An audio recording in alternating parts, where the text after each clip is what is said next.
हया को अपनी ज़ीनत और दिन को अपना फ़ख्र समझते हैं उन सभी लोगों को मेरी तरफ से अस्सलाम वालेकुम वरहमतुल्लाहि वबरकातुहू। आज का जो व्लॉग है बहुत ज़्यादा ख़तरनाक यानी समझ लें मेरे लिए चैलेंज है ये कि आज का व्लॉग में जो मेरे ससुराल वाले और मेरे मेके वाले काफ़ी टाइम बाद तो क्या मतलब फ़र्स्ट टाइम ही एक साथ जा रहे हैं एक पिकनिक पर पंजमोरी की तरफ। और क्या क्या होने वाला है ये आगे आपके साथ मैं डिस्कस करती रहूँगी कि एक बेटी एक ससुराल वालों को और मेके वालों को किस तरह लेकर घुमाने ले जाती है। तो ये हमारी गाड़ी आ चुकी है, सुबह का टाइम था कि 4 बजे का हमारा डन हो गया था कि 4 बजे सबने हमारे घर के नीचे आ जाना है। हमारे ससुराल वालों का मिजाज अलग और मेके वालों का मिजाज बिल्कुल अलग। अब दोनों का हो गया टकराव और देखते रहिए क्या होता है। ससुराल वाले गाड़ी में आकर बैठ चुके हैं, रात के 4 बजे का टाइम था, वो 3:30 बजे ही आके गाड़ी में तैयार हो गए। और मेके वाले जो हैं उनका दिमाग ऐसा है कि अगर 4 बजे का बोले तो वो 6-7 बजे तक तैयार होते हैं। और मेके वालों को मेके वालों को और ससुराल वालों को अगर बोलो ना 4 बजे तो वो 3:30 बजे रेडी होकर गाड़ी में बैठ जाते हैं। तो अब बस अब जा रहे हैं, सब बैठ गए हैं, मैं हूँ, मेरे ससुराल वाले अब हम आ चुके हैं अपने मैके की तरफ। मेका मेरा करीब था तो उन्होंने कहा गाड़ी वहीं घुमा लेते हैं, उन लोगों को रिसीव कर लेते हैं। अब यहाँ पर आप देखें बिल्कुल ही सन्नाटा लग रहा है और बस एक बेटी जो होती है ना वो इन दोनों के बीच में आके फंस जाती है। मैं अंदर आई और मैंने जब अंदर देखा था सन्नाटा हो रहा है तो पता चला अंदर रोटियां पराठे और सब कुछ पक रहा है, सामान निकाला जा रहा है अभी तो हो। मैंने कहा माय गॉड ये क्या हो गया है। सब रेडी हैं, गाड़ी में बैठ चुके हैं और यहाँ पर चाइयाँ चल रही हैं, अभी पक रही। मैंने अम्मी जान से बोला भाई क्या हो गया आप लोगों को। मैं अंदर आई, मैंने अपना हिजाब सही किया, इन लोगों को ज़बरदस्ती खींचा कि भाई निकलो बहुत टाइम हो गया, बाहर गाड़ी खड़ी है, मैं ना बाहर जा सकती हूँ ना तुम लोगों के साथ बैठ सकती हूँ। मतलब बहुत ज़्यादा टेंशन हो जाती है एक बेटी को ना। तो उनको भी कुछ नहीं कह सकते, इनको भी कुछ नहीं कह सकते, ये अपने मिजाज से चलना है, वो अपने मिजाज से चलना है। उसूल यही था कि टाइम पे इनको रेडी हो जाना था पर ये लोग रेडी नहीं हुए। 4 बजे का टाइम था, इन्होंने तकरीबन फजर की अजानें होने वाली थी। तो बस फिर हम बैठे गाड़ी में और बस निकल पड़े अपने सफ़र की तरफ। बाज़ दफ़ा खुशी बांटने का दिल करता है कि आपस में रिश्तों को जोड़ें और खुशियाँ बांटें, लेकिन रास्ते में कुछ ऐसे मोड़ आ जाते हैं कि एक बेटी जो है खामोशी अख्तियार कर लेती है और कुछ नहीं कह सकती, कुछ बोल भी नहीं सकती है, खामोशी अख्तियार कर लेती है इस टॉपिक पर।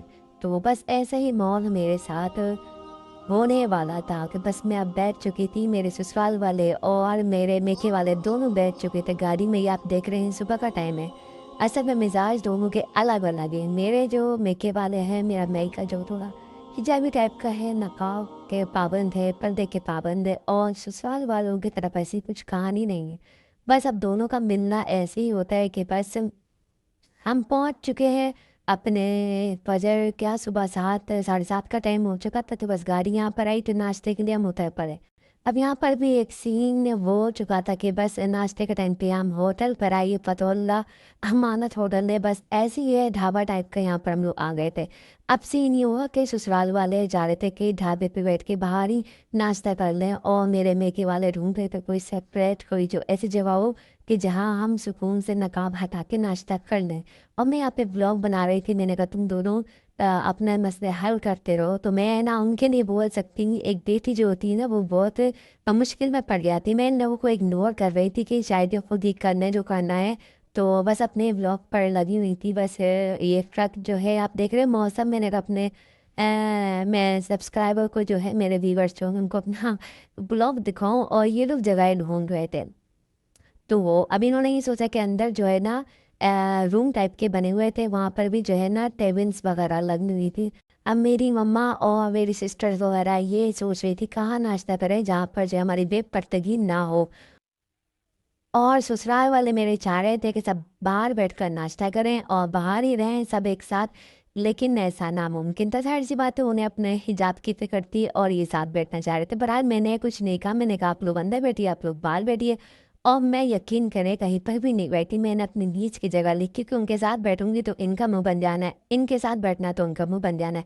ये अंदर की तरफ देखे एक रूम था तो जहाँ पे ये लोग बैठे थे, इन्होंने कहा कि आ जाओ हमारे साथ नाश्ता कर लो। मैंने कहा नहीं, मुझे उन्हें भी देखना है, ज़ाहिर-सी बात है दोनों का ख़्याल रखना पड़ता है। वो भी मेरी फ़ैमिली और ये भी मेरी फ़ैमिली। ये लोग बाहर थे, बस इन्होंने नाश्ते का ऑर्डर दिया, पराठे, छोले जो कुछ था इन्हें खाना था। अब वो अपना घर से लेकर आए थे। मेरे जो मेके वाले हैं वो घर से सारा सामान लेकर आए थे, चाय, पापे, बिस्किट जो उन्हें खाना था। बस मैंने भी इनसे थोड़ा-सा लिया, अपना पराठा लिया, बच्चों को लेके मैं बाहर बैठ गया। हालाँकि बाहर मक्खियाँ बहुत ज़्यादा थीं और मौसम अच्छा था लेकिन मक्खियाँ बहुत थी। फिर भी मैंने कहा भाई तुम लोग खा लो। बस उन्होंने अंदर खाया, इन्होंने बाहर। तो ये एक है ना बहुत ज़्यादा बेटी के लिए जो है मसला पैदा हो जाता है। तो हम तो खुशी बाँटने के लिए निकलते हैं लेकिन जो है अपनी खुशी को दाँव पे लगा देते हैं। तो शौहर का मूड भी देखना होता है और ये जो है यहाँ पर जो है ये वॉशरूम और किचन वग़ैरह कुछ बना हुआ था यहाँ पर। या मैं अपना हिजाब सही करने आई थी और वज़ू करने आई थी कि रास्ते में वज़ू की जगह नहीं मिल रही थी। फिर हम गाड़ी में बैठ गए, गाड़ी भी हमारी थी। तो इसमें वरीशा को हमने बिठा दिया था, तो वो उस गाड़ी में आ रही है, सही है। तो ये मौसम आप देखें, सुबह का टाइम है, 7:30 का टाइम है। मुकाबला सख्त था, एक तरफ पर्दे का लिहाज और दूसरी तरफ ससुराल वालों की नाराज़गी। बस अब एक बेटी क्या कर सकती है, जो खुशी में थोड़ी सी दिल में लेकर चली थी सफ़र की तरफ के शायद ये खुशी सबके दिलों में आ जाए, सब खुश हो जाए, सबके दिन मिल जाए। लेकिन वो खुशी मेरे दिल में एक छोटा सा जख्म बनकर ही रह गई थी। अब क्या कह सकते हैं, मैं खामोश थी, मैंने एक लफ्ज़ भी नहीं कहा क्योंकि शायद अगर मैं कुछ एक लफ्ज़ निकाल लेती तो वो जो है बात किसी को बुरी लग जानी थी, तो वो मुनासिब नहीं था, तो मैंने इसलिए खामोशी अख्तियार कर ली। उन्हें मैं अपने मेके वालों को समझाती रही कि भाई आप खामोश रहिए, तो वो ख़ैर कुछ कह भी नहीं रहे थे। उन्होंने जो है फ़कीर आई तो ये अल्लाह के नाम पर माँग रही थी, हालाँकि इनका काम नहीं है, ये लोग हर एक से माँगना शुरू कर देते हैं रास्ते में कि आप 2 घंटे बाद भी आएँगे ना, वो आपको भूखे ही मिलेंगे, 3 घंटे बाद आप देकर जाएँगे, वापस आएँगे, फिर वो आपको भूखे ही मिलेंगे। तो ये वो लोग होते हैं जो असल जो हकदार होते हैं, उनका जो हक मार देते हैं। हम इनकी वजह से उन लोगों को नहीं दे सकते, मतलब दे नहीं पाते हम लोग जो है ना, क्योंकि इनको दे दिया। अब आगे कोई मजबूर आता है तो हम ये कहते हैं कि हम पहले देकर आ चुके हैं। तो इसका भी आप लोग ध्यान रखा करें कि कोई बाकी हकदार है तो उन्हीं को दें। अब बस अब हम निकल चुके हैं पंजमोरी की तरफ। ये मौसम बहुत अच्छा था लेकिन थोड़ी टेंशन्स मेरी ज़िंदगी में आ रही थी कि हल्की-हल्की सी बस दिल वो हो रहा था कि बस आगे लगे पता नहीं क्या होना है, क्योंकि स्टार्टिंग में ही थोड़ा-सा तनाज़ुर हो गया इस बात पर। नाश्ते की वजह से। कहा तो किसी ने कुछ नहीं लेकिन मूड से इंसान के पता चल जाता है कि क्या किसको बुरा लग रहा है। वहाँ पे खाने का इंतज़ाम तो सही था लेकिन प्राइवेसी कुछ नहीं थी कि बंदा आराम से अपना खा ले। एक रूम था लेकिन उसमें पंखा भी नहीं था, लेकिन वो अल्लाह को राज़ी करने के लिए जो है इंसान को करना पड़ता है। पर्दा मेरा फ़ख्र है, मेरा हिजाब मेरी इज़्ज़त है और मैं इसका एहतराम करती हूँ। मेरे रब की जो है इसमें रज़ा है तो वो मैं कभी छोड़ ही नहीं सकती हूँ। सारी एन्जॉयमेंट करती हूँ लेकिन हिजाब, पर्दा मैं कहीं नहीं छोड़ती हूँ।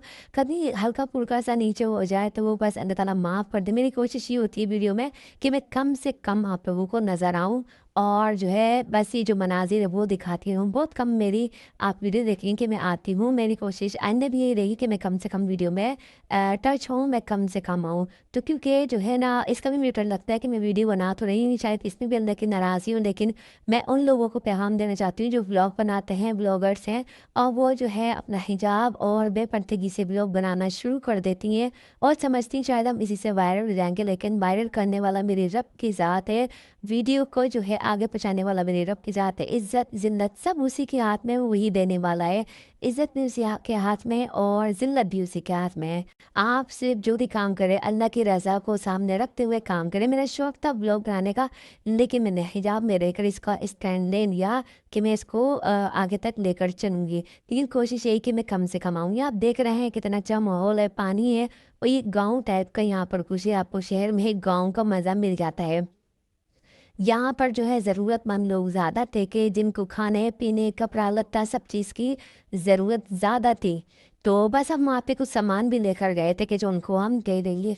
अब सीन ये हुआ कि मेरे मेके वालों को ये जगह समझ में नहीं आई क्योंकि पानी इस दफ़ा जो है बहुत ज़्यादा जिस नहर में नहाना था, वो नहर ज़्यादा गंदी हो रही थी और इसलिए हमारी फैमिली में से मेकी की तरफ से कुछ लोगों को ये जगह समझ में नहीं आई, तो उन्होंने कहा कि भाई कहीं और का प्लान कर लें। 1 बज रहा था दोपहर का और हम आए थे यहाँ 7 बजे। इन्होंने कहा कि भाई आप लोगों ने बहुत एंजॉय कर लिया, अब यहाँ से कर्ली जीन्स थोड़ा सा आगे था, आधे 1 घंटे का सफ़र था, वहाँ शिफ्ट हो जाते हैं। अब मैंने खामोशी अख्तियार कर ली क्योंकि मैं कुछ नहीं कह सकती थी। प्लान जो बनाया था ससुराल वालों ने बनाया था, मेके वाले भी इसमें ऐड हो चुके थे, तो अब ज़्यादा भी थे, तो सबकी बात माननी थी। अब वो कह रहे थे कि ज़रा यहाँ से निकलें, थोड़ा कर्ली झील की तरफ निकल पड़ते हैं। तो यहाँ पर एक आपको एक सबक भी है कि भाई अब आप लोग बताइएगा कि इस तरह का सीन आप लोगों के साथ कभी हुआ? ये फर्स्ट टाइम हमारे साथ था कि जो हम मैके वाले और ससुराल वालों के साथ निकल पड़े थे। बस वहाँ पे हिजाब की एक कमी थी, ये कि विदाउट हिजाब थी, तो बस थोड़ा इसकी वजह से थोड़ा वो हो चुका था वहाँ पर कि कुछ को हिजाब में बैठना था, उनको विदाउट बैठना था, वो साथ भी बैठना था, तो नामुनासिब अमल था, तो नामुमकिन अमल था। ये कहना है कि बस इस वजह से थोड़ी वो होती रही, लेकिन मज़ा आया, एंजॉय हुआ। वहाँ से हमने कर्ली झील का प्रोग्राम बनाया, खाना खाया, वहाँ पे नहाए धोए, और हमारी फैमिली में से कुछ लोग नहीं नहाए थे क्योंकि उनको समझ में नहीं आ रहा था कि पानी नहीं है, माइंड नहीं था उनका। तो बस हम वहाँ से रवाना हुए 2 बजे कर्ली झील की तरफ। वहाँ पर हम गए, वहाँ पर भी हमने एंजॉय किया। कुछ लोगों के मूड वहाँ पर भी ऑफ थे। बस एक बेटी क्या कर सकती है, बेटी के लिए ये बड़ा मुश्किल वो होता है। वो समझते हैं कि ससुराल वाले कि ये हमारा साइड है, मैके वाले समझते हैं कि वो हमारा अमल जो है उस पर हमारी हिमायत करें, लेकिन बेटी किसी की भी हिमायत नहीं कर सकती क्योंकि उसको अपने शोहर का मूड भी देखना होता है कि वो किस तरफ तरजीह दे रहे हैं, तो बस हमें उसी तरफ रहना पड़ता है, शोहर की बात और मान को रखना पड़ता है। इसकी वजह से थोड़ी प्रॉब्लम्स हो जाती हैं। अब आप लोग बताइएगा कि इस तरह का सीन आप लोगों के साथ हुआ है कभी? भाई मुझे तो बड़ी टेंशन हुई थी, घूमना फिरना एक तरफ, दिन में एक अलग सा ज़ख्म था, टेंशन थी। बस वो अल्लाह का शुक्र खैर से हम आ गए अपने घर की तरफ। ये हमारी गाय, अब थकन बहुत हो गई थी, मगरिब और ईशा का दरमियान का टाइम था, फजर के टाइम निकले थे, ईशा के टाइम हम घर में अपने वापसी आ गए। नमाजें भी अपनी हमने नहीं छोड़ी, फजर पढ़ ली थी, और ये अब ईशा हम आकर पढ़ेंगे। व्लॉग कैसा लगा ज़रूर बताइएगा, अपनी बहन को दुआ में याद रखिएगा। मिलते हैं अगले व्लॉग में, जब तक के लिए अल्लाह हाफ़िज़।